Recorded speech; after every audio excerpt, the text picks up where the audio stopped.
Good morning, sunshines. Okay, after watching this video, you should have more appreciation for water than you can possibly even imagine. So we're going to dive into that as soon as we say good morning, sunshine, which is what you say when you jump on. Hashtag GMS for shorts if you want. And then we always start off by something that we're grateful for. And what's funny is, you guys, I go back through my gratitudes, and the number of times I give gratitude for water on a regular basis for the last 4 or 5 years since I've been starting to do serious gratitudes is unbelievable. If you guys haven't heard of The Magic by Rhonda Byrne, we've done that a lot together, where you're giving specific gratitudes on a daily basis, and every morning you wake up and you do 10 gratitudes right off the bat. And if I go through my list, it's like water, water, water, water, all these different times where I've given gratitude for water.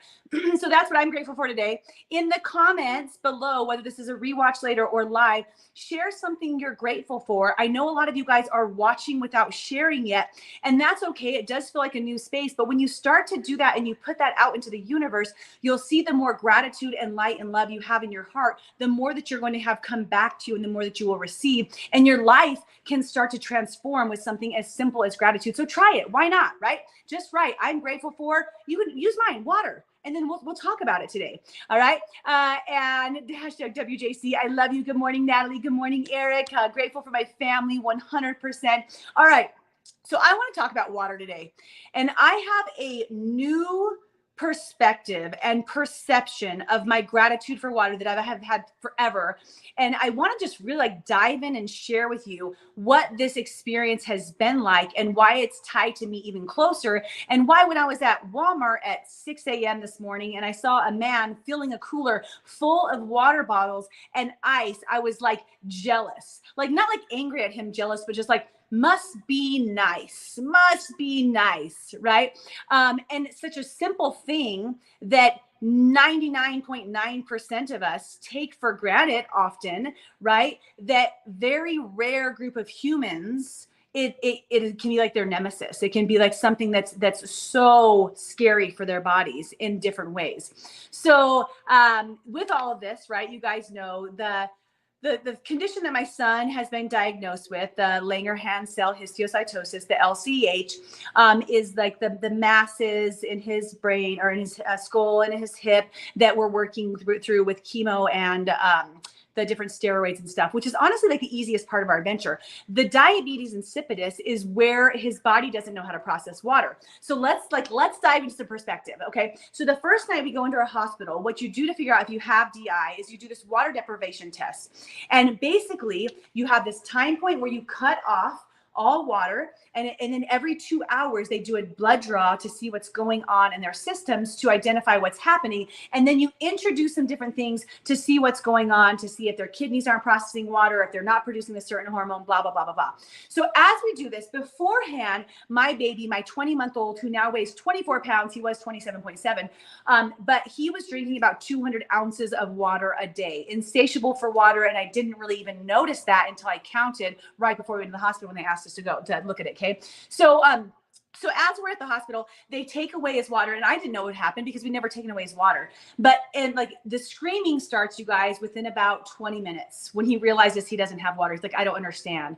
And for the next 8 hours, my mom and I took turns walking around the hallways of the hospital, pushing him in a stroller. And by taking turns, we pretty much went together the whole time because it was too hard, listening to him scream and cry, hiding him. If we saw any sign of a cup anywhere, we would make sure we would alter the direction, right? If there was a water fountain ahead, we had to make sure we didn't go by that. We went to the room, and right away we're hide every cup, everything that could possibly have anything to do with water. We couldn't have any tea, any coffee, anything that we were drinking, because he was so angry about it, because we were pulling away his life source, water, because he was peeing everything out, right? And then since then, we've been hospitalized multiple times where we go in and they keep doing this water restriction. And what happens every single time is my son's little body freaks out, because with his condition, his body doesn't know to stop peeing. So he's peeing all the water out. So he doesn't have any water in his system. So he's smart enough to know that he has to drink more, but they're trying to stop that to fix his kidneys and all of these different things. So in our house, we have to make sure that no one shows a water bottle, that you don't have any cups around anywhere, right? That if his little sippy cup, it can't be seen. He can't see where we put it because he's too smart. Like in the hospital, we had one certain spot, and then all of a sudden he's just screaming, reaching for that spot because he saw us put it away at one point. He's like, water, water, water, water, right? Like my kids, like Quincy will walk around. He's like, Mom, I want some water. I'm like, dude, you can't say the W word in front of your brother. Like you just can't say that. Like that's mean. Or he walks around and like my older son has a water bottle. Like, bro, what are you doing? Like hide that. You can't just have that. Like you can't be like just, all showing off your water.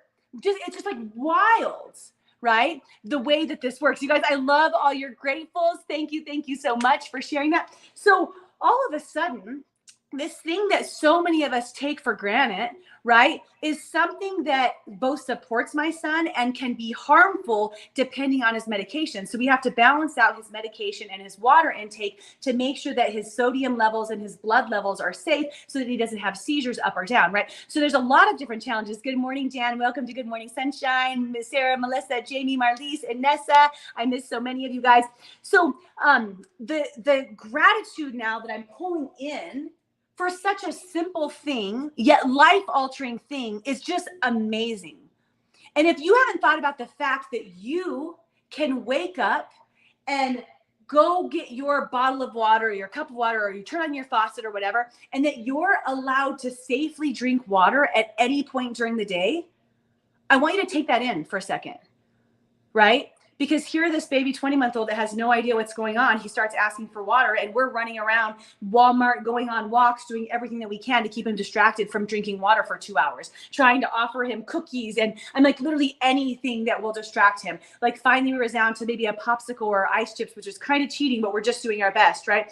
And we get to drink water any single time. And then I want you to think about this. How many of you guys don't drink water? Right? As a health coach, as a mindset coach, as somebody who's coaching, people on their forward movement and their confidence and their happiness, a lot of the different things we do is talking about taking in good nutrients, and you should be drinking half of your body weight in ounces because your system's normal, right? So I weigh 100 and whatever now, I don't know, 150 pounds, let's say. I should be drinking 75 ounces of water a day. Are you taking advantage of that beautiful thing that you get to have every day? Or do you just walk by and be like, oh yeah, like it's not even a thing, right? I don't really like water. I have to do things to flavor water. Like, man, you are so blessed that you have water in your life. You are so blessed. Melissa, I was talking to a neurosurgeon that somebody connected me with yesterday. And he was like, this is my experience with DI. Because neurosurgeons give people DI when they're trying to remove a tumor and they ruin the pituitary, or they often have their pituitary is already damaged from a tumor or something when they come to see him. And he's like, his clients, his patients will say like, I'm dying of thirst. I'm dying of thirst. And they're like, you're not dying of thirst. Your body has sufficient water. Your system's broken. So I was like, doc, do they feel like that forever? He was like, honestly, I don't know. I don't know if their perception changes, if they finally realize it's just a way of life to feel like they're always dying of thirst. And I was like, that sounds miserable, because I'm the same as you. I cannot imagine being restricted water. Like it blows my mind. So for all of us, I'm guessing every single one, guys, if you can drink water on here, if that is in your wheelhouse, that you get to drink water, that's a natural thing that you get to have, can you just put a little heart underneath here? Like, I get to drink water. Or you can do like a water emoji. It's harder to find, right? You get that. Every day you wake up and you get to have water. And connecting with little things like this in our life on a deep way can increase our happiness levels, our serotonin levels in such a great amount that we don't even realize how beautiful our life is, even though there might be challenges or struggles. Like, you get to have water. Congratulate. That's so cool. And this is with everything in our world, but I just wanted to dive into that piece because I've been so connected lately with what that looks like. So you guys, put your heart if you get to drink water. Absolutely amazing. Justin, cannot wait to see you and your family today. That's one of my insane gratitudes for the day. I'm so ready for that. And as you guys are walking through the day and you're not normally a water drinker, maybe grab a cup. Treat your body well. Our body is over 50% water. It does so many beautiful things for you. And remember, like, I get to have this and little Whit and John doesn't. And that's something that's amazing. And I want you guys to enjoy the beauty of that, because some people don't get to, right? I think that's all I have today, you guys. That's all I have today. So, good morning, sunshine. We always commit by just say, like, I commit to drinking my water. That's beautiful, right? Like being grateful for those moments.